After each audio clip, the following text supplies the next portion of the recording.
Olá, pessoal. Meu nome é Patrícia Villanova e esse é o Conexão Mulher. Hoje nós estamos no capítulo 7 com a Carmela e o episódio de hoje vai falar sobre autoestima, o caminho. Seja muito bem-vinda, Carmela. Por favor, se apresente. É um prazer tê-la conosco. Obrigada, Patrícia. Vou te chamar de Pati, que esse é o nosso combinado. Sim, por favor. Bom, eu tenho uma trajetória muito particular, porque eu comecei a minha vida como atriz. Aos 10 anos eu comecei a estudar teatro. Aí com 17 eu me profissionalizei, então me tornei uma atriz profissional. De atriz eu passei para apresentadora de um programa de moda. Daí eu comecei a me interessar pela moda. No final das contas, eu juntei várias experiências e hoje em dia eu me coloco como uma especialista em autoestima e consultora de imagem. Porque dentro do trabalho da autoestima também tem a parte da imagem. Por isso que a consultoria de imagem ela está associada a um processo de amor próprio, de construção interna. Então, eu me apresento como uma especialista em autoestima. Muito bem. Sim. Confesso pra você que hoje, quando eu tava me preparando para esse episódio, a minha mão começou a suar frio. Porque é tanto conteúdo que você tem, né? Que a gente fica até um pouco nervosa, assim, de falar com você, né? Poxa, atriz, apresentadora, uma bagagem, assim, incrível. Como que eu posso ficar tranquila de entrevistar uma pessoa que já fez tanta coisa nessa vida? Né? Paty, ao contrário, agora sim que você tem que se sentir confortável, porque estamos em casa, somos duas amigas conversando. A gente se conhece brevemente, foram poucas conversas, Sim. né? Breve, e ao mesmo tempo você tem uma qualidade maravilhosa, que é fazer as pessoas se sentirem bem, se sentirem à vontade. Você passa uma sensação de credibilidade, então dá a sensação de que existe uma abertura enorme para conversar com você. Então, ao contrário, eu achei que você deve se sentir, beijinho no ombro. Ah, que delícia. Obrigada. Maravilhosa. Será que eu tenho autoestima? Eu acho que sim, tem uma coisa muito boa aí dentro, isso eu tenho certeza. Que bom. Conexão a gente tem, né? Olha isso Verdade. aqui. Olha. Cheio de coincidências hoje, Cheio, né? cheio. No mesmo tom e tal. Parece que foi combinado, mas não foi, né? Mas não foi. Verdade. Carmela, primeiro conta aí. Hoje eu fico assistindo Chiquititas pela segunda vez com a minha filha. Verdade. E você fez Chiquititas, né? Eu fiz o começo de Chiquititas, quando não se sabia ainda se isso ia ser se o Brasil ia entender aquilo. Porque que acontece? Chiquititas era uma novela de grande sucesso em Buenos Aires. Ela era gravada em Buenos Aires e passava na Argentina inteira, no canal Telefe, que é um canal nacional lá. Tá. Sucesso retumbante e tal. Silvio Santos, que não é bobo nem nada, Nada. ele falou, nossa, eles estão ganhando muito dinheiro com essa novela. E ele sempre teve um olhar mais abrangente, né? Ele sempre olhou o México, Colômbia, né? Ele sempre foi beber em águas aqui da América Latina.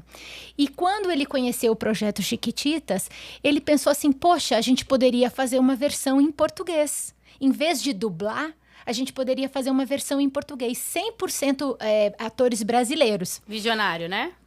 Fantástico. Só que aí o dono do projeto, que é a Cris Morena, mais o marido dela, enfim, são os 3 lá que eram donos do projeto, eles falaram assim, olha, a gente não vai vender o projeto como uma franquia, no sentido de que você vai lá e você grava Chiquititas em São Paulo. Nós só vamos vender se você gravar nos nossos estúdios, para que seja exatamente ipsis-liter igual ao da Argentina, com o mesmo padrão de qualidade, os mesmos figurinos, tudo igual.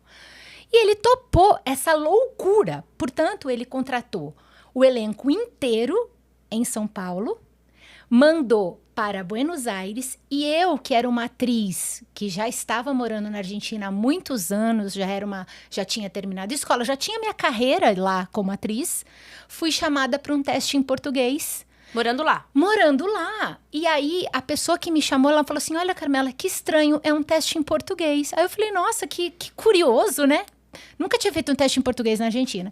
E fiz, e era tão sigiloso que eu fiz sem saber o que era. Eles simplesmente me deram uma cena, eu contracenei lá com um cara que estava contratado, que era um ator contratado, e foi isso. Aí eu me lembro que o cara olhou para mim e falou assim, bueno, muchas gracias, te chamamos. te chamamos não é exatamente o que você quer ouvir no final de um teste, que é assim, a gente te liga. Não é o que você quer ouvir. Você quer ouvir, nossa, você foi maravilhosa, parabéns pra você, volte sempre, te amamos. Não foi isso que eu ouvi. Eu me lembro que eu voltei pra casa meio deprê, assim, falei, pô, primeiro teste em português que eu faço aqui, fui mal, né? Fiquei mal. Mas olha como é que é o destino.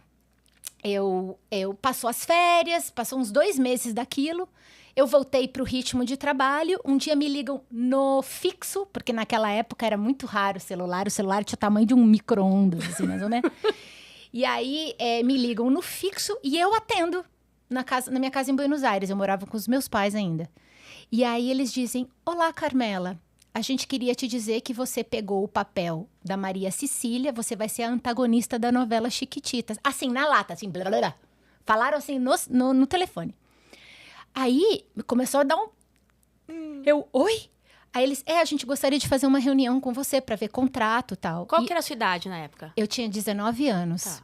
Nunca tinha feito televisão. Eu era do teatro. Eu tinha muita experiência no teatro. Fiz teatro toda a vida.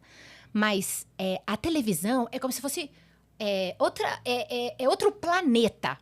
Entendeu? Então, o ator de teatro não necessariamente ele tá pronto pra TV e vice-versa. Porque o cara que tá só na TV, quando vai pro palco também, é outro rolê, né?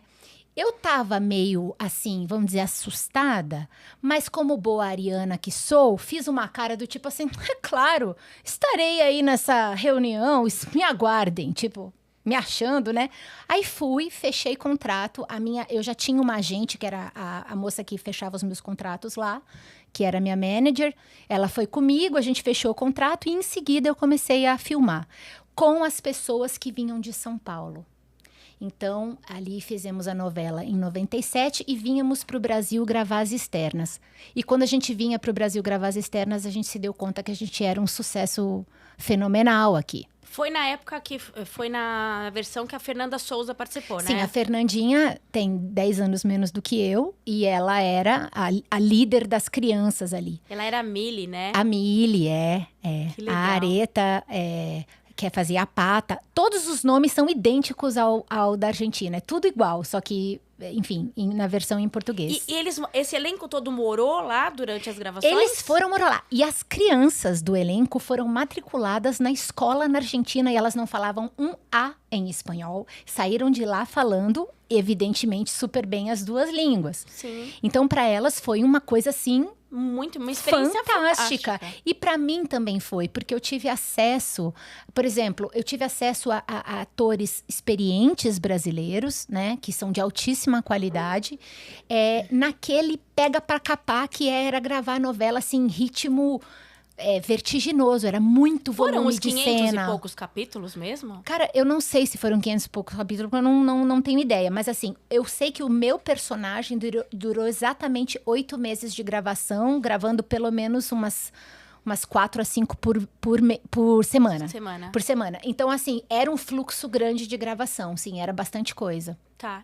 E beleza, mas assim, foi incrível. E eu tô assistindo pela 2ª vez com a minha filha, a versão Essa agora, versão, né? ela é mais... Ela é um pouco mais... Vamos dizer assim, ela é adaptada para essa criança desse momento. Não é coisa. que a criança a criança de 97 não é a mesma criança de hoje, né? Não tinha nem eletrônico, Exato. né? Eu achei essa daí é mais colorida, mais soft, talvez. A nossa era um pouco mais... Engraçado, os contos antigos infantis, eles sempre são meio tenebrosos, né? Assim, tipo, sabe, história infantil? Geralmente são meio tenebrosas, são de grandes injustiças. E essa Chiquititas anterior, ela era um pouco mais dramática, né? E a Chiquititas dessa versão agora... Ui, aconteceu alguma coisa? Não, pronto. É que deu alguma questão no retorno aqui. E a Chiquititas de agora, eu acho ela mais soft. E teve uma coisa engraçada que aconteceu comigo, é que eu fui um dia, quando meu filho tinha acabado de nascer, em 2016, tinha acabado de nascer.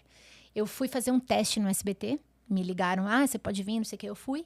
E me encontrei com a Maria Cecília de agora. Ah, sei. E ela veio falar comigo, ela falou...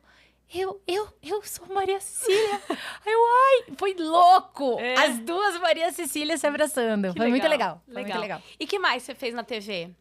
Eu fiz algumas novelas no Brasil, quando eu cheguei.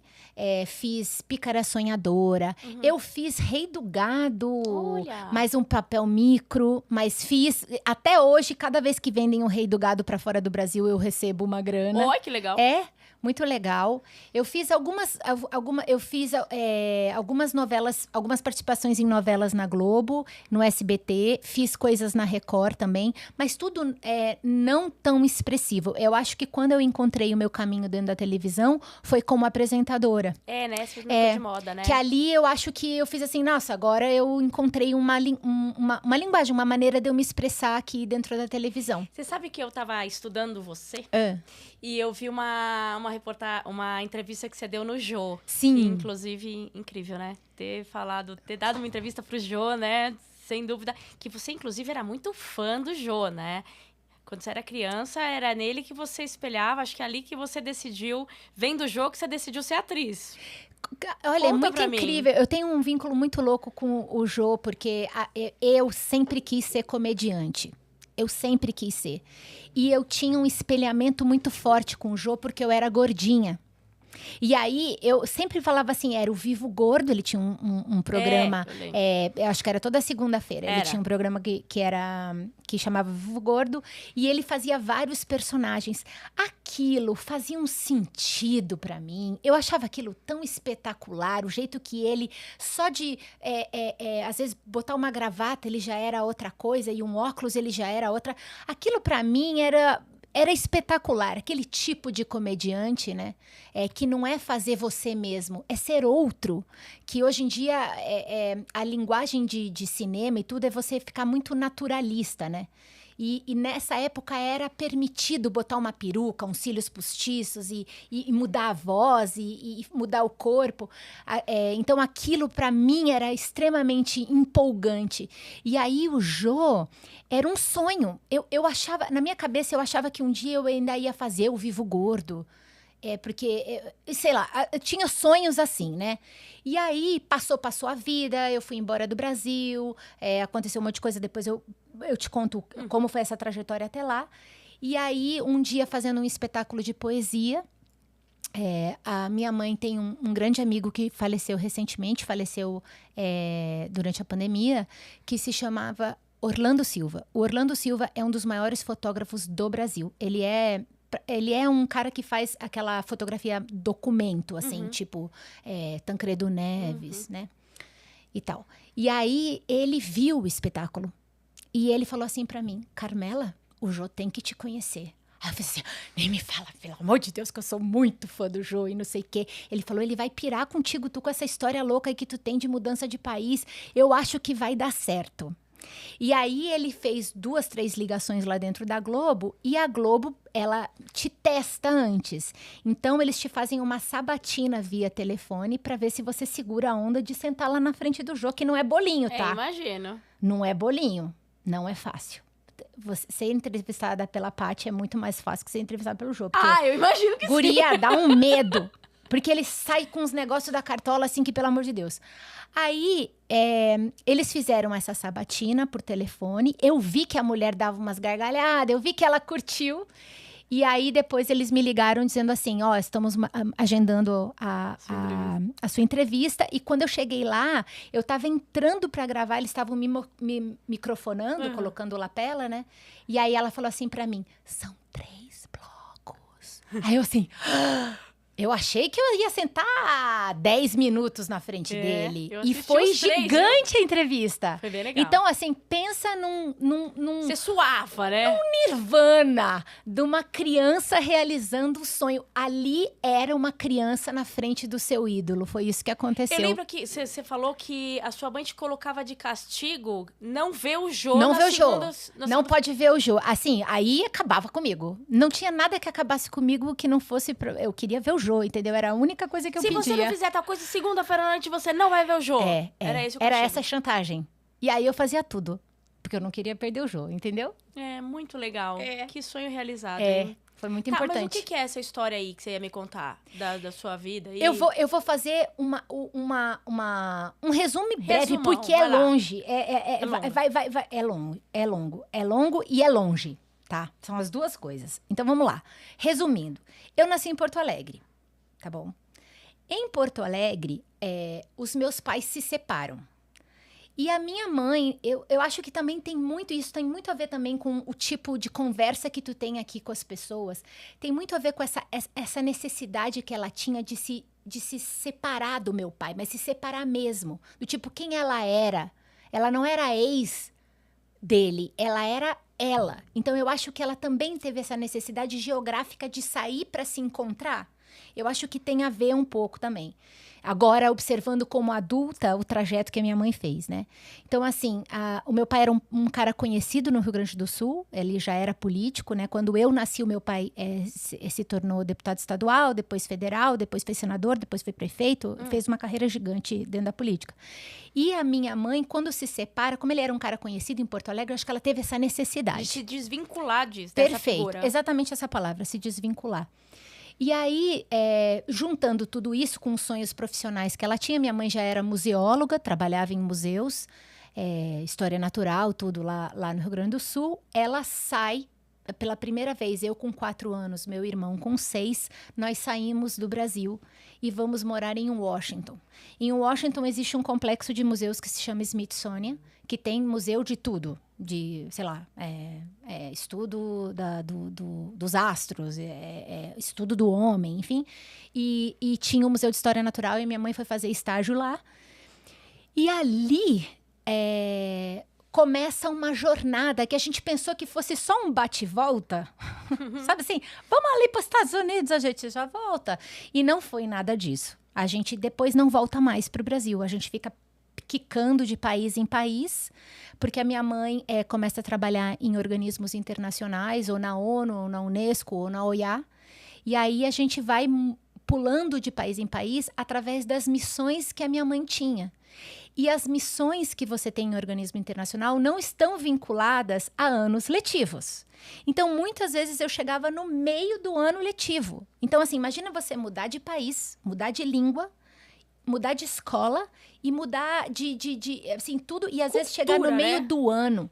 Então, assim, você começa a criar um tipo de casca, ou você começa a tonificar um músculo dentro de você, que é um músculo da adaptação, que geralmente você vai usar na sua adolescência, quando você tá lá querendo assim, eu sou grunge, sou pati, sou hippie. Quando você quer, de alguma forma, se adaptar ao meio, né? Ou ser reconhecida por uma tribo. Eu tive que fazer isso muito pequena. E foi lá, Paty, que eu acho que isso é fundamental na minha trajetória do meu atendimento hoje, é que eu entendi que a imagem, ela, de fato, é a diferença entre você ser feliz e você não ser feliz. De você ser aceito e você não ser aceito. Porque eu fui criada por pais intelectuais que sempre colocaram na frente a parte do aprendizado, do caráter. Isso sempre vem à frente da imagem. Então, muito mais importante é o que eu tenho dentro do que eu tenho fora. Então, assim, foi isso que eu aprendi. Mas, na prática, o que eu aprendi é que a imagem, de fato, é um instrumento tão poderoso de comunicação que rompe barreiras. Que faz as pessoas comungarem com você. E depois, aos poucos, você pode ir apresentando quem você é. Então, o que eu fazia? Eu tinha uma estratégia. Eu chegava na escola e mimetizava. Primeiro, eu filmava, né? Tipo, as pessoas fazem assim. Aqui elas atam assim na cintura o casaco da escola. Aqui elas botam o cabelo pro lado. Assim, eu só sei que em uma semana eu ficava idêntica a todas as outras meninas da escola. E ali eu via que eu começava a quebrar uma barreira. Uma primeira barreira, que é a barreira do tipo assim, você não é estranha. Você não é estranha. Você fala diferente, mas você não é estranha. Olha aqui, tô te reconhecendo. Então eu vi que a imagem era algo poderoso para eu conectar com as pessoas. Quase como se fosse um rapport. Só que é o rapport da imagem, né? Onde você conecta com o outro nesse lugar de reconhecimento. E aí depois eu ia mostrando quem eu era. Não é que eu ficava totalmente vendida, eu mudava de personalidade. Não. Eu continuava sendo a Carmela, mas de alguma forma dançando essa dança imagética que se dançava naquele lugar. E aí eu falei, cara, aqui tem e já entendi uma coisa. E comecei a usar isso em todos os países. Foram 6 países, né? 7, contando com o Brasil. Porque no Brasil eu também passei pelas mesmas coisas quando eu voltei. Eu só sei que, assim, nesse trajeto todo, o que aconteceu? Nós passamos por tudo. Desde guerra... esses mini terremotos, né, que se fala tremor de terra, mas assim, dá um medo que você não sabe que isso vai evoluir, então assim, na hora ali, você não sabe se vai ser um tremor, se vai ser um terremoto, então lugares perigosos, lugares com vulcão, depois quando nós fomos para a Europa, minha mãe se casa com um francês, aí eu tenho uma irmã desse segundo casamento, meu pai se casou de novo, tenho 2 irmãos do segundo casamento do meu pai. Como que é mesmo que você chama a esposa do seu pai? Cenoura. Cenoura. Depois eu entrei nessa parte, Enfim, e aí, quando nós chegamos na Europa, que a gente achou que fosse ter uma vida, assim, talvez um pouco mais tranquila, né? Acontecem 2 episódios que também são muito marcantes para mim. É que, assim, socialmente o mundo estava em ebulição. Foi quando caiu o Muro de Berlim. Eu estudava em escola pública em Barcelona. Isso é outra coisa que vale a pena contar. Em Barcelona só se fala catalão, tá? Então... tipo assim, eu era muito boa de espanhol, chego lá, tive que aprender catalão, porque matemática era em catalão. Inglês traduzia para o catalão. Então, assim, sempre um monte de obstáculos. Era uma corrida de obstáculos, né, a minha infância. E aí, lá chegando, começa essa questão toda desse movimento da queda do Muro de Berlim, né? Acaba a cortina de ferro. E aí, os poloneses, os húngaros, os eslavos, todos começam a chegar nos países ocidentais sem saber falar uma vírgula das línguas. Então, por exemplo, lá em Barcelona começou a chegar, a minha escola começou a lotar de polonês, que não tinham dinheiro, não tinham nenhum amparo, estavam muito assustados. Então, assim, foi toda uma vivência muito rica e, ao mesmo tempo, muito difícil para uma criança de entender o que estava acontecendo no mundo. Então, é muito longe de uma vivência normal. Para uma criança, né? Exatamente. É um entendimento do mundo como ele é, sem muito filtro. Sem muito filtro. Total. Tudo que a gente protege as crianças Exatamente. Hoje de tudo, né? Você viveu ali a verdade nua e crua, né? E na carne viva. Na carne viva. Na carne viva. E aí, nesse momento, a minha mãe ainda teve um problema no parto com a minha irmã. Minha mãe quase morreu. Então, foi toda uma questão, assim, que tu, tipo... Sabe quando você pensa, você fala assim, minha mãe casou, agora a gente vai ter uma estrutura, vamos morar na Europa? Ao contrário, assim, o negócio só foi ficando, assim, nível ninja de vivência. Né? Então, assim, nada foi muito fácil. E aí, nesse meio do caminho, a gente decide... eu me lembro que eu e meu irmão, a gente até teve essa conversa do tipo assim, poxa, a gente gostaria de ter um pouco de estabilidade, não ficar tanto pulando de país em país, né? Afinal de contas, a gente já estava ficando adolescente, a gente queria namorar, a gente queria ter uma vida normal. E aí, eles decidem, minha mãe e o marido, irem morar em Buenos Aires. Com o dito de que seria muito perto do Rio Grande do Sul, que a cultura é igual ao Rio Grande do Sul, e é o mesmo povo. Se juntar ali, assim, fazer um nozinho, é a mesma pessoa, é a República del Plata, né? O gaúcho é gaúcho em qualquer lugar. E aí, nós chegamos em Buenos Aires, e lá, pela primeira vez, eu vou ter, assim... cortina e uma vida normal e entender o mecanismo da cidade, porque lá eu passo 6 anos e foi meu recorde de infância. O tempo que eu passei o lugar onde eu passei mais tempo foi em Buenos Aires. E acontece que eu cheguei num momento de tanta abertura para o mundo, porque eu estava adolescendo quando eu cheguei lá. Eu cheguei com 14 anos, já tinha feito 14 anos. Que é um momento que você tá assim, tipo... Uau! Né? Os hormônios ali... Super! E porosa, né? Tipo, recebendo um monte de informação. E ali eu viro uma argentina, né? Porque eu tava lá recebendo aquilo. Então, ali eu acho que eu me torno uma adolescente portenha. E termino a escola, entro pro teatro e começo a trabalhar. Então, lá eu estudo teatro e cinema. E aí, a sequência dessa história tu já sabe. Porque ali eu entro pra Chiquititas. Quando eu começo a fazer Chiquititas...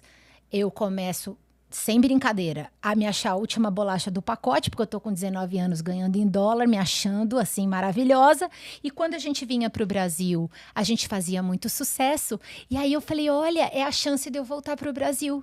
Então, aproveitar a onda, né? A onda, era um portal. Eu falei assim, ou eu volto agora ou eu não vou voltar mais, eu vou fazer carreira aqui.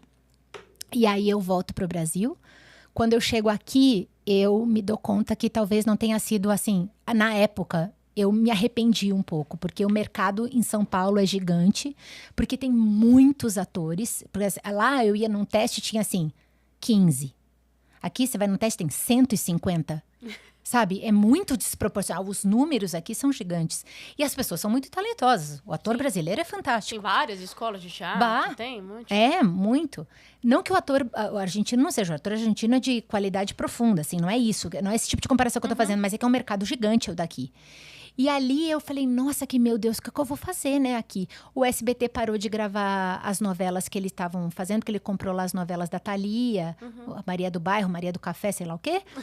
E aí eu fiquei a ver navios. Falei, gente, o que eu vou fazer? Vou ligar pra minha mãe ainda estava em Buenos Aires. Falei, vou ligar pra minha mãe e vou falar assim, ai mãe, não deu certo, vou voltar. Falei, não posso fazer isso, eu tenho que fazer isso aqui acontecer, que eu já, né, banquei, vim pra cá. E ali eu entro na faculdade, fiz comunicação em artes do corpo pra não pirar. Eu entrei pra não pirar, mas depois eu pirei de paixão, porque eu amei, foi maravilhoso pra mim, abriu minha cabeça. O teatro argentino é muito mental, muito psicológico. E eu precisava do corpo, e as artes do corpo foram essenciais pra mim. Nunca ouvi falar nessa faculdade. Mas é uma faculdade maravilhosa. É dança, performance e teatro. As 3 artes do corpo. Como eu já era formada em teatro, eu fui fazer performance. E pra mim foi maravilhoso. Sabe quando você se desconstrói, assim, como artista? Você lida com o ridículo, lida com as dificuldades. Que eu tinha uma coisa meio, assim, formal, que eu tive que perder pra fazer a faculdade. Então foi ótimo. Foi maravilhoso pra mim. Nesse ínterim, me chamam pra uma substituição relâmpago num canal americano. Porque o que eu tinha? Eu tava lá no meio daquela galera toda me degladiando para conseguir papel e para conseguir um trabalho, mas o que eu tinha de diferencial? As línguas. Isso eu tinha. Isso ninguém ia me tirar. Porque pelo menos isso... A experiência toda, a bagagem, ninguém tira de você, né? Exato. Então, eu tinha as línguas. E eles precisavam de uma pessoa que falasse várias línguas, porque era para um canal americano, para o E! Entertainment. E ali, me chamam para essa substituição, porque deu algum pau lá com a outra apresentadora que tinha, e era só para o São Paulo Fashion Week. Aí, eu convenci o dono da produtora, que era gaúcho, inclusive, e já nos demos super bem, porque gaúcho com gaúcho... tem essa, né? Dá Eles um são match bairristas, né? Que muito. É quase assim, tipo, quase um pedigree se dizer pro gaúcho que você também é gaúcho, né? Já dá amizade instantânea. E aí, bom, enfim, eu convenci ele de que eu ia dar conta. Eu nunca tinha apresentado um programa na minha vida. Eu me lembro que o próprio cameraman me falou assim, eu segurava o microfone assim, que nem cantora. Tapava a sua cara. E ele falava assim, abaixa. Eu, olá. Aí ali eu entendi que era assim, sabe? Então eu fui fazendo meio na intuição, assim. E quando eu chego na Bienal, que era onde era o São Paulo Fashion Week, que era gigante e glamuroso na época, hoje em dia já é um evento bem menor. E aí, quando eu chego lá, eu não consigo fazer nada. Porque é um meio hermético, a moda é um meio hermético, e as pessoas que mandam são extremamente mal-humoradas e estão sempre com óculos e com uma cara do tipo assim, ai, minha filha, quem é você? Na fila do pão. Quem é você na fila do pão? E eu não era ninguém na fila do pão, mesmo. Quem me conhecia, entendeu? Carmela, quem você? E aí, sabe o que eu fiz? No primeiro dia eu não consegui gravar nada. Só fiquei levando toco. Não fiz backstage, ninguém não me deixavam entrar, eu não consegui fazer nada. E aí eu tava desesperada, porque eu tinha convencido o diretor que eu ia conseguir fazer. Ele me largou lá com um microfone do I, um câmera e um cabo man. Era isso que eu tinha, tipo, se vira aí. E ali, eu falei, eu vou falar com segurança. Porque eu via que na porta de cada sala tinha um segurança. Eu falei, se eu falar com segurança, vai agilizar, né, meu lado. Aí falei com o Dr. Zakinak, que eu nunca vou esquecer. É um cara que, enfim, marcou minha vida desse jeito. E eu falei assim, olha, eu preciso demais desse emprego. O senhor não sabe como isso aqui é importante para mim. Eu preciso fazer alguma coisa. Eu passei o dia inteiro sem fazer nada. E aí ele falou assim, qual é o seu nome? Eu falei, Carmela. Ele falou, só um instantinho. Aí ele foi e falou pelo rádio com todo o sistema de seguranças e falou assim, olha, eu tô aqui com a senhorita Carmela. Ela está com meu telefone pessoal e se ela for barrada em qualquer porta, ela vai me ligar. Ou seja, ela não pode ser barrada em nenhuma porta. Você conhecia ele? Não. Mas eu vi que ele era importante justamente por causa da vestimenta, porque ele era o único que usava o terno de outra cor. Aí eu te falo, a verdade convence. Né? Você foi lá e falou a verdade para ele, com toda a sua humildade. Perfeito. A verdade convence. Sim. E porque realmente eu não tinha pistolão, eu não tinha como chegar lá em cima. Você jogou a real pra ele. E olha que interessante o negócio da vestimenta. Só de olhar e ver ele entre os outros, eu falei, esse é o chefe. Porque ele era o único que tava de terno cinza, todos os outros de terno preto.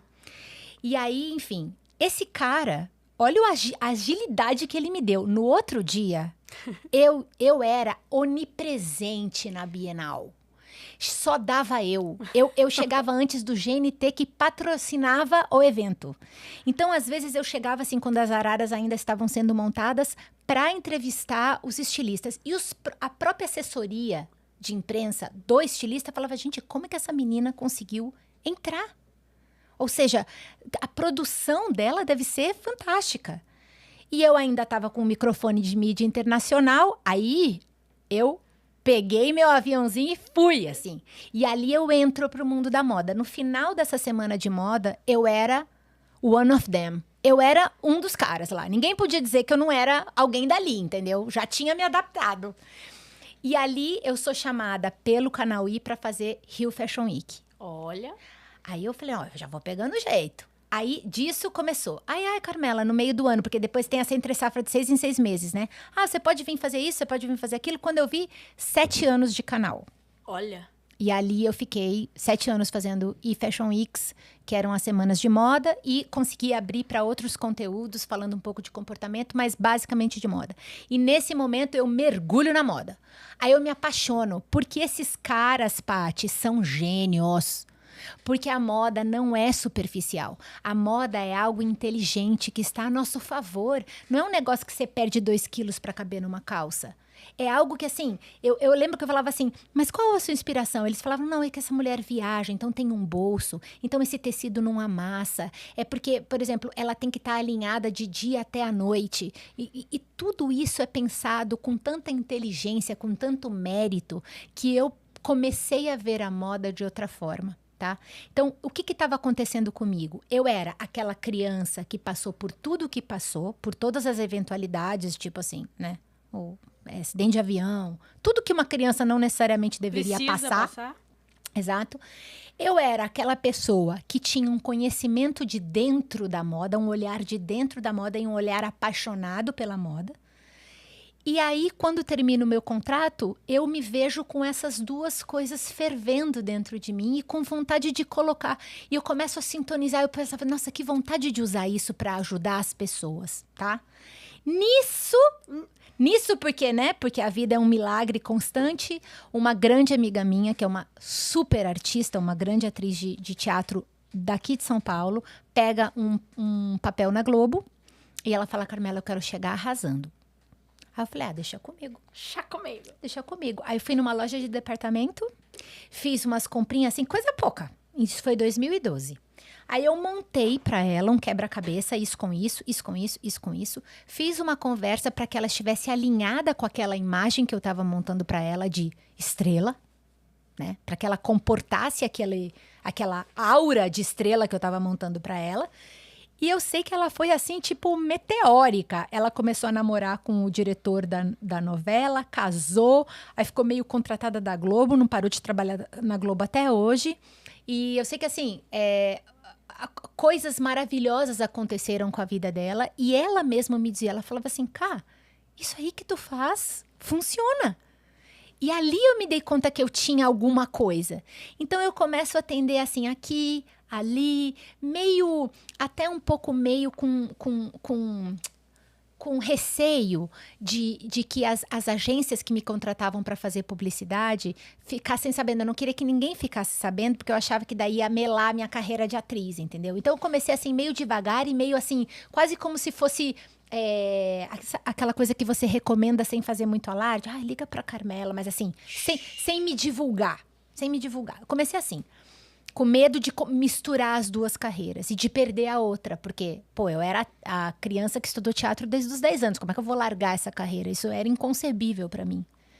Era onde você estava ganhando dinheiro até então? Até então, exatamente. Então, aquilo não me passava pela cabeça, eu não ia deixar de ser atriz. Então, eu só tava assim, atendendo assim, tipo, hobby.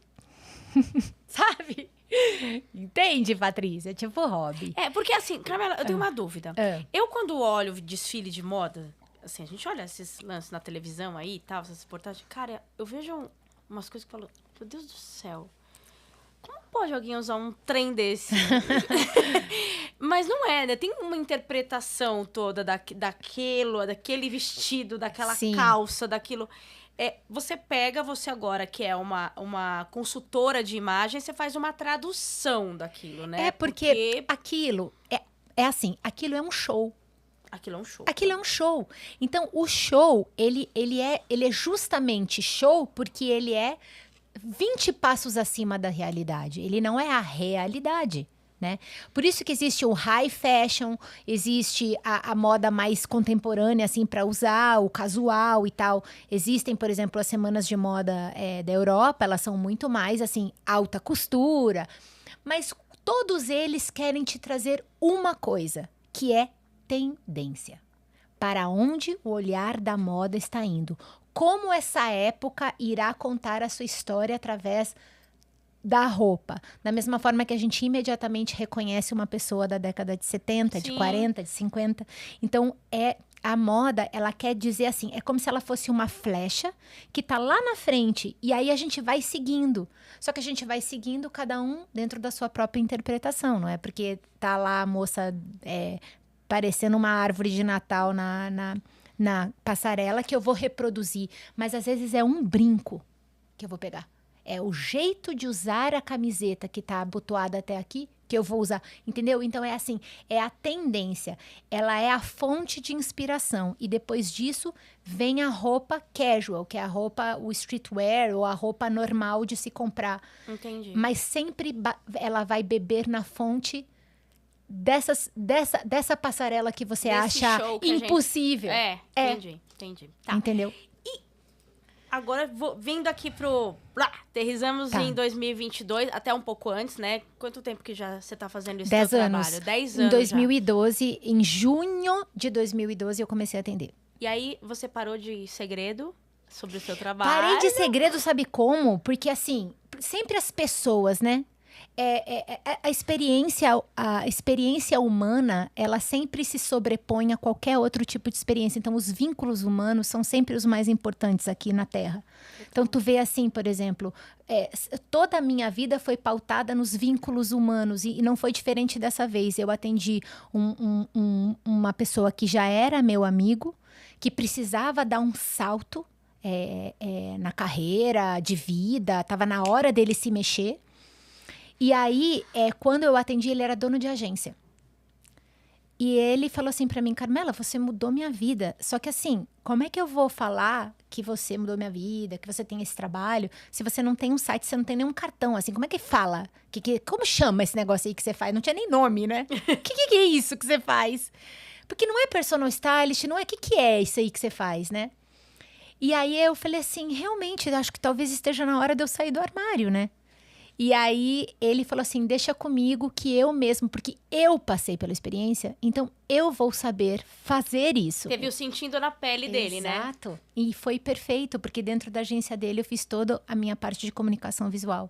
Eu fiz o site, eu fiz o logo, eu fiz tudo, inclusive com uma pessoa maravilhosa que também é minha cliente, que é a Vivi, porque assim, para que a pessoa de fato entenda o que ela vai passar, ela precisa passar, porque o meu método, ele não tem assim, é igual o da fulana, lá da Nova Zelândia. Não tem o que eu faço. Você atende o mundo inteiro hoje? Atendo o mundo inteiro. Inclusive, eu tenho cliente na Nova Zelândia. Mas não é uma coisa que eu possa dizer assim, eu tenho pares. Eu tenho pares pelo mundo. Eu faço igual a fulaninha.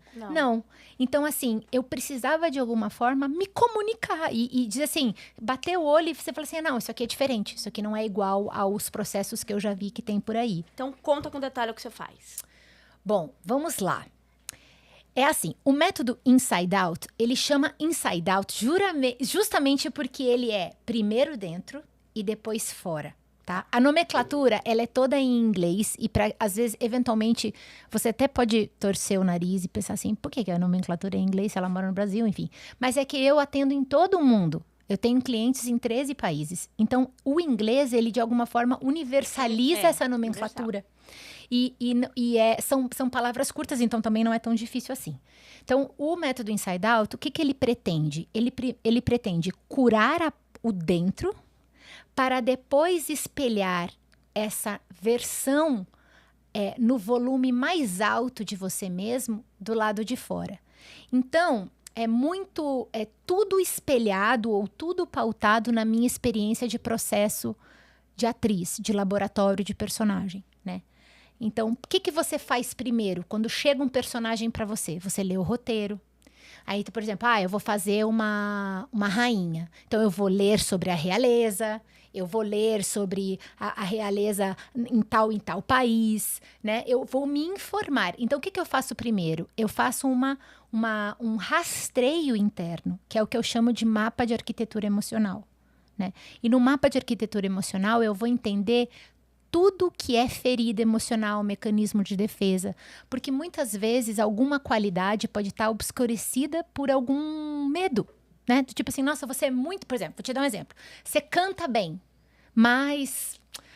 eu já... Não é muito pra você e também uma vez você ouviu que você não era muito boa e aquilo tá travado lá, parado em algum lugar. Isso você identifica numa entrevista que você faz com uma pessoa que te procura.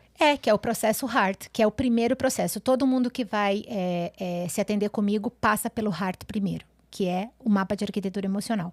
Então, ali eu vou entender não só qual é a parte porosa dessa pessoa, o que está em déficit ou machucado, mas também o que há de virtuoso, o que há de potente. Porque o meu dever é curar isso e exaltar o outro. Então, eu faço o HEART para isso, justamente para que a pessoa possa, de alguma forma, receber como se fosse um DNA emocional. E é muito louco, porque quando você se vê naquilo, você fala, entendi. Eu entendi por que eu funciono assim. É por causa de lá, não é daqui. E são coisas que você vai conversar comigo, Paty, que não são coisas que você vai contar necessariamente para um amigo ou numa terapia, porque parecem irrisórias ou...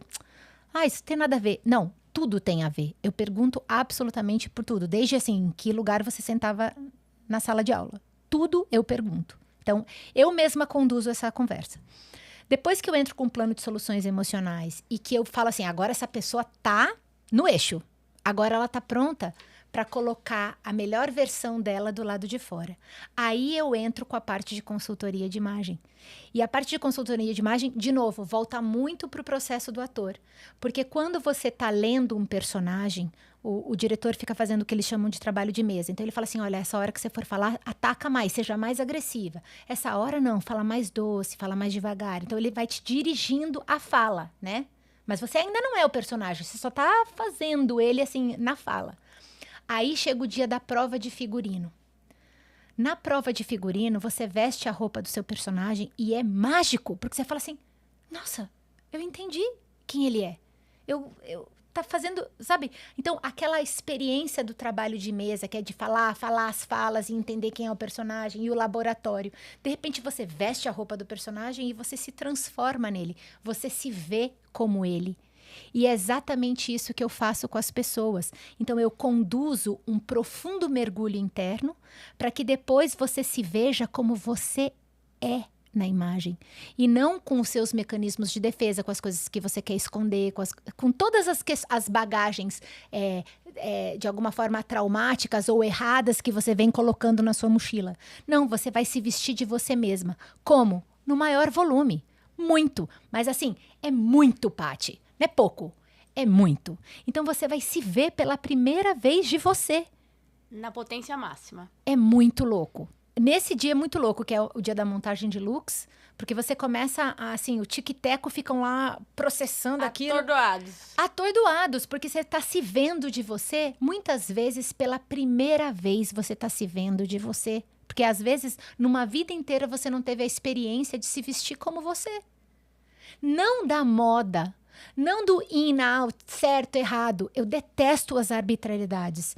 Inclusive, no meu trabalho não existe coloração pessoal, nada disso. Eu nunca entro em arbitrariedades. Pode isso, não pode aquilo. Tudo pode, contanto que eu enalteça a história daquela pessoa e contanto que eu faça ela chegar onde ela deseja. Porque eu não estou vestindo só a Paty do que ela é a Paty aonde ela deseja chegar. Porque é exatamente a roupa e o trabalho interno de colocar você no eixo que vai fazer você chegar onde você precisa chegar. Então, é um processo de transformação muito profundo, aonde você vai, através da experiência da própria vida, recebendo a cura. Então, assim, você começa a receber, primeiro, muito elogio.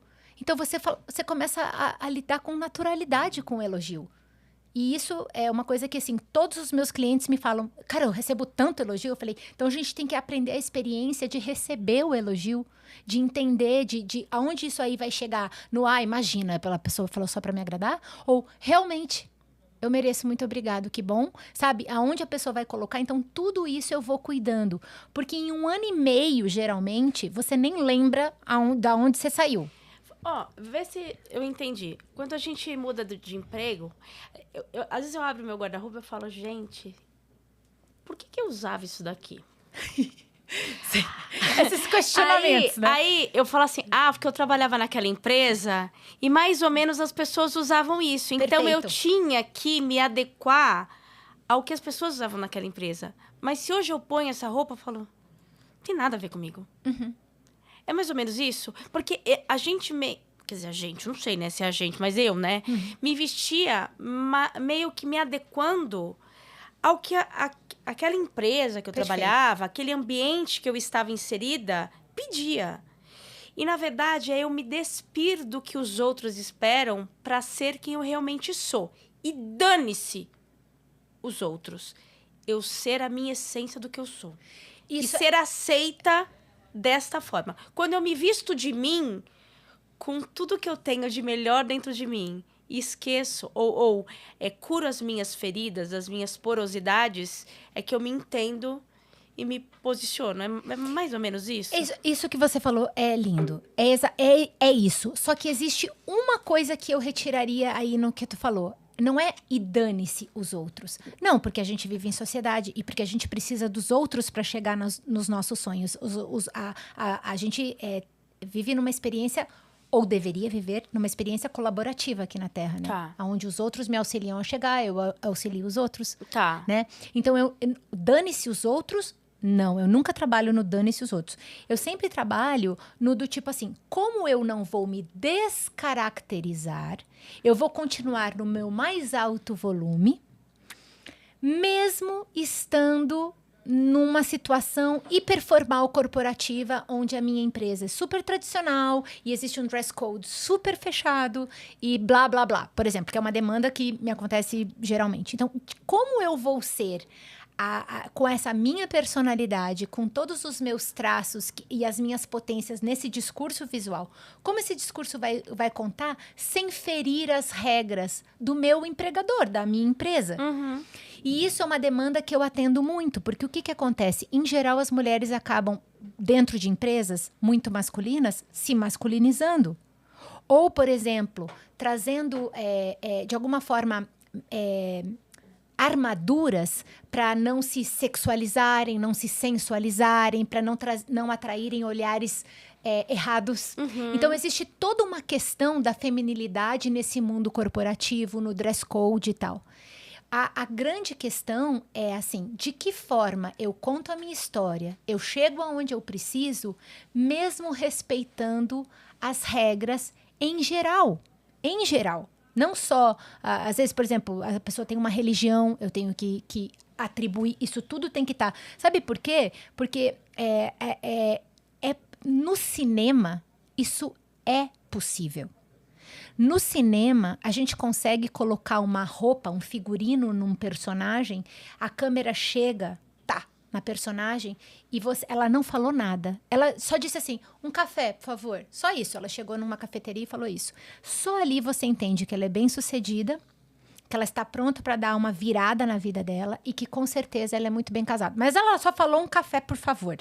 Então, assim, esse expertise de anos de teatro, são 30 anos de teatro, 30 anos vivendo uma vida que não é a minha, é como se assim, você está sendo outra pessoa, né? Não sendo você. Então você se acostuma a se colocar no lugar do outro. E ali você entende que esses códigos visuais associados ao eixo interno, porque só os códigos visuais sem a associação do eixo interno dura 6 meses. Também não adianta nada, né? Dura muito pouco. Se você não cura dentro, são só roupas. E as roupas passam. Do nada você vai olhar e vai falar assim, nossa, mas eu nem gosto tanto dessa roupa. Nem é. Porque roupa é um pedaço de pano. A roupa em si não é importante. O importante é o que está acontecendo dentro. E aí sim eu ilustro o que está acontecendo dentro com as roupas. Erra quem acha que é a roupa que vai solucionar. Por isso que é autoestima, né? Por isso que é autoestima. Por isso que eu sempre digo que de dentro? É o meu mantra. Esse é o meu mantra. A autoestima é o caminho. A autoestima não é prêmio. A autoestima é o que vai fazer com que eu conquiste as coisas. Quando eu me conecto comigo, eu consigo chegar. Então fala, autoestima não é prêmio. Autoestima não é prêmio. Olha, eu vejo muito isso. As pessoas costumam associar a autoestima a, sei lá, eu lembro disso, do tipo assim, não, quando eu reformar a casa, aí eu vou ter bastante espaço. Aí ali eu vou, sabe, vou conseguir me organizar, cuidar de mim. Ou, nossa, quando eu conseguir uma promoção, que daí simplesmente ali eu vou ser reconhecida, aí sim eu vou começar a cuidar de mim, eu vou gostar de mim. Ou, quando eu perder assim uns 5 quilinhos, perder essa barriguinha, ali, nossa, ali eu vou me amar. Esse tipo de pensamento, ele é quase um suicídio para o amor próprio. Boicote, né? Isso nunca vai chegar. Se você se posiciona como se a autoestima fosse um prêmio, ela simplesmente não vai chegar. A questão é assim, eu me amo exatamente como eu sou, como eu estou, e é esse amor, esse profundo respeito pelo fato de eu ser único, pelo fato desse baralho genético, por esse milagre da vida ter acontecido e nunca mais vai nascer alguém como eu, nem em 100 anos, nem 100 anos para trás houve alguém como eu. Essa resolução fascinante que é o fato de ser único. Nossa, só isso era para eu, né? Gente, é um só dessa espécie, né? Desse tipo, mesmo um gêmeo, um gêmeo idêntico, sempre são super diferentes, né? Então, assim, não existe isso. Então, o fato de eu reconhecer o fato de eu ser único e de eu ter algo para entregar, porque eu sou uma peça única. Se eu sou uma peça única, tem um lugar para mim dentro desse quebra-cabeça gigante que é a vida. Então, quando eu entendo isso e eu valorizo isso, ali sim eu consigo chegar aonde eu preciso chegar. Portanto, essa é a ferramenta interna. É a autoestima que faz você caminhar para os lugares que você deseja. Não é exatamente a ambição, não é exatamente o talento, não é exatamente ser o melhor ou a mais bonita. É ter uma força interna que entende o seu lugar no mundo. Porque muitas vezes você vê, por exemplo, num concurso de beleza, não necessariamente era a mais bonita, porque isso é tão... o que é mais bonito? Depende, né? De quem tá vendo, exatamente. Né? A beleza é muito... Ou do tipo assim, num concurso de talentos. Mas qual é a voz? Pra você é a fulana, mas pra mim pode ser o Beltrano. Então, a gente entra num negócio... É um conjunto, né? Existe uma coisa que é algo dentro daquela pessoa, que ela entende que ela é aquela peça para aquele lugar, naquele momento, que é uma força interna. É isso que faz as pessoas chegarem. Porque você já deve ter visto muito cantor de barzinho, sem desmerecer o cantor de barzinho, que você às vezes entra num barzinho, ou às vezes num metrô, o cara tá cantando, você faz assim, gente, é um gênio. É um gênio. Por que devia estar cantando para uma multidão? Isso já me aconteceu várias vezes. E, ao mesmo tempo, a gente não sabe qual foi o caminho interno dessa pessoa. Não que isso não seja louvável, o fato dela estar se apresentando mas aí você pensa assim, mas essa pessoa é um gênio, ela deveria estar sendo, enaltecida por milhões. É isso que eu quero dizer. Então, e às vezes a pessoa não é muito talentosa e tá lá, sendo enaltecida por milhões, que a gente já cansou de ver também. Também. Então, existe um negócio que é dentro. né? É uma certeza de ser a peça para aquele lugar, a peça única. Isso chama-se amor próprio. E o amor próprio só existe através do autoconhecimento. E o autoconhecimento, ele é trabalhoso.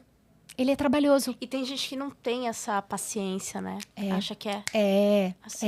Não, vou operar o nariz e vou chegar. Botar um peito de silicone, acabou meus problemas. Aí você tá lá com o nariz operado, o peito de silicone and com os problemas.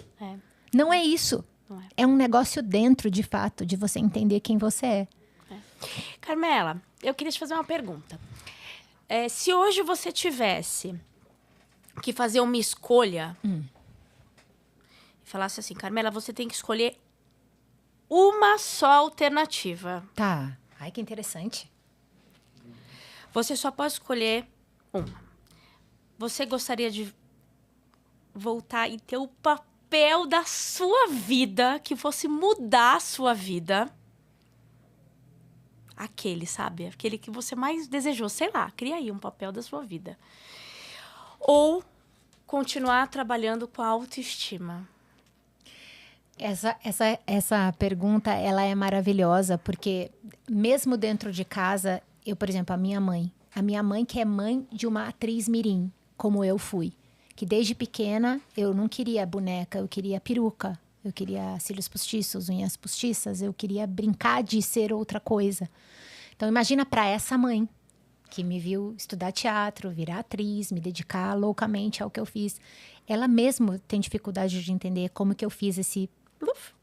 Exatamente. Ela tem, às vezes eu vejo que ela tem dificuldade. E ao mesmo tempo eu te digo com toda a sinceridade, existe algo dentro desse meu caminhar, desse meu aprendizado, que começou a fazer sentido a minha vida, as minhas dores, as minhas feridas, as minhas inseguranças, os meus medos. Eu todos os dias me curo através dos meus clientes. Porque, no fundo, Paty, a gente sempre ensina o que quer aprender. A gente ensina o que quer aprender. Eu ensino autoestima porque é o que eu quero aprender todos os dias. Porque eu fui essa criança que passou por todas essas coisas. Então, no fundo, agora, com 45 anos, 10 anos de atendimento, resultados absolutamente maravilhosos com os meus clientes, eu vejo todos os dias, eu falo, gente, eu falo assim, se fosse só uma dessas já teria valido minha vida inteira.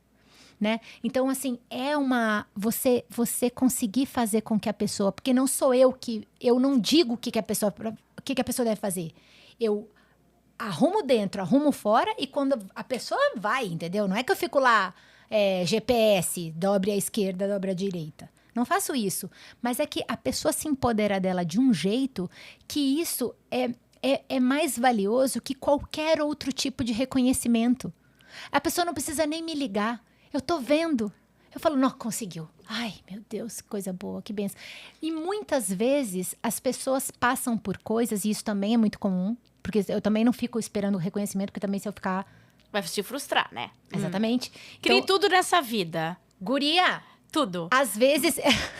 Eu falo assim, cria até um bode, mas não cria expectativa. Não cria expectativa. Até um bode você cria, mas não cria expectativa, senão você se frustra. Exatamente. E tem muitas vezes que acontecem coisas tão fantásticas na vida da pessoa que ela para de associar a mim. Entendeu? Ela esquece que, assim, há 7 anos atrás, ela sentou naquele sofá e eu fiz ela olhar aquilo de frente. Ela esquece. E tudo bem, né, Carmela? Amor, tá maravilhosa. Eu só fico vendo. Às vezes eu fico vendo assim, eu já nem tenho mais contato. A maioria das pessoas eu tenho contato. A maioria. Porque fica meio orbitando ali, né? Eu tô sempre, de alguma forma, vinculada a essas pessoas. Mas, eventualmente, eu vejo pelo Instagram, vai. Mas eu tô vendo a pessoa fazendo todas as curvas que ela sonhou. É uma onda de ocitocina. É um negócio que não tem nome. E olha que eu sou bicho de palco. Eu sou aquela pessoa que esperava o aplauso e abaixa a cabeça de novo, e aplauso em cena aberta, que é o que comediante sempre buscou. Mas não há nada que substitua essa sensação de alguma forma, trazer algo bom para a vida de alguém. Eu acho que, por exemplo, quem trabalha com gente, por exemplo, médicos, por exemplo, enfermeiros, eu acho que essa sensação do tipo assim, nossa, curou, tá saindo do hospital. É um negócio louco isso aí, de bem-estar pelo bem-estar do outro. Sim. E, ao mesmo tempo, sendo muito franca, eu, hoje em dia, se me dessem o papel da minha vida... Eu tenho amigas e clientes que são grandes atrizes globais dessas Master. Eu sempre fico pensando, nossa, se ela me ligasse e falasse, cara, vamos fazer um espetáculo juntas? Eu provavelmente ia dizer que não. Não sinto mais que é isso. Ao contrário, se eu estiver num palco falando sobre autoestima... fazendo as pessoas entenderem o que é isso. Numa palestra, num treinamento. Ali eu falo, nossa, tá fazendo sentido. Que não deixa de ser público. É público. Tá. Mas eu tô entregando outra coisa. Então, aproveita e divulga seu trabalho. Onde que as pessoas te encontram? Como que as pessoas te contratam? Vamos olhar para esta câmera. Olha, o meu site é super, super facinho. É métodoinsideout.com. Tá bom? Lá dentro, você vai entender exatamente como funciona o meu trabalho. Porque existem 2 vídeos, um que falam de como eu cheguei no método, outro que são os meus clientes dando feedbacks. E depois, cada um dos processos também é explicado em vídeo. Então, você clica ali e os processos são explicados detalhadamente por mim mesma. Então, é como se a gente estivesse conversando, tá? E outra coisa que é bacana é que existe um quiz de autoestima que você pode ali, de alguma forma, começar a olhar para dentro, fazendo esse teste, para ver, assim, ali eu falo de 5 E's da autoestima: estilo, como é que fala? Estilo, estratégia, estima, enfim. Vale a pena você clicar lá. E como você chega nesse quiz, é muito fácil. Você entra no @CarmelaAutoestima do Instagram. E ali na minha bio tem o link. Então, você clica ali e você já consegue fazer o teste. Ali, a partir dali, você já tem todos os meus contatos e tal. É facinho. E o mais importante é que, assim, nesse momento, você pode estar vendo essa nossa conversa e, de alguma forma, falar assim, nossa, que legal. Mas, de alguma forma, você ainda não entra... Ainda não se identifica, ainda não vê que isso serve para sua vida. Mas o mais importante, Paty, é que as pessoas saibam que existe um trabalho assim. Sim. Isso existe.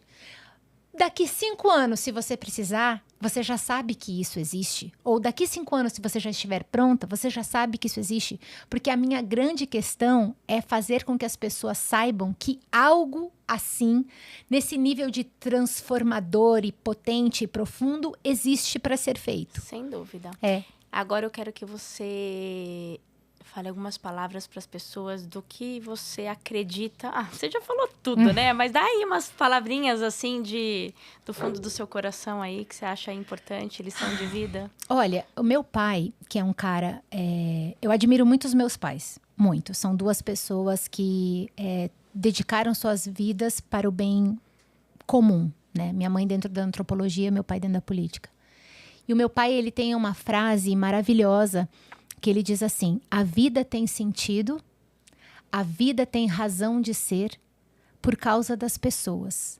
Porque entre o nascimento e a morte, nós temos a oportunidade de conhecer pessoas maravilhosas.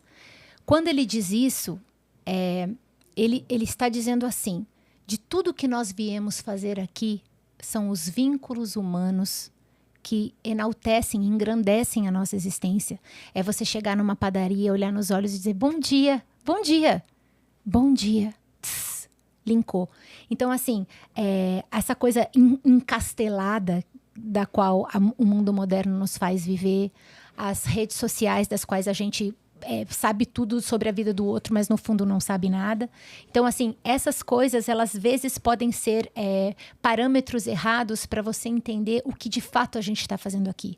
A gente veio colaborar um com os outros e os nossos vínculos, a nossa comunhão é o que nos enaltece como ser humano. Não adianta, não existe felicidade sozinho. Não no sentido de sozinho, eu tenho que casar. Não, no sentido de comunhão com o outro, né? Então, eu sou uma apaixonada pelos seres humanos e sempre corrijo as pessoas quando eles dizem assim, ai, a humanidade deu errado, volta, ai, a gente está cada vez pior. É o contrário. Eu acredito que existem pessoas que podem estar cada vez pior, mas existe uma grande maioria que deseja o bem do próximo, que deseja colaborar, que deseja a grandeza nas suas atitudes. Então, assim, eu sou muito fã dessa espécie humana. Ah, obrigada. Eu também, viu, Ká? Foi um prazer tê-la conosco aqui. Você não vai fugir da próxima vez de recitar uma poesia.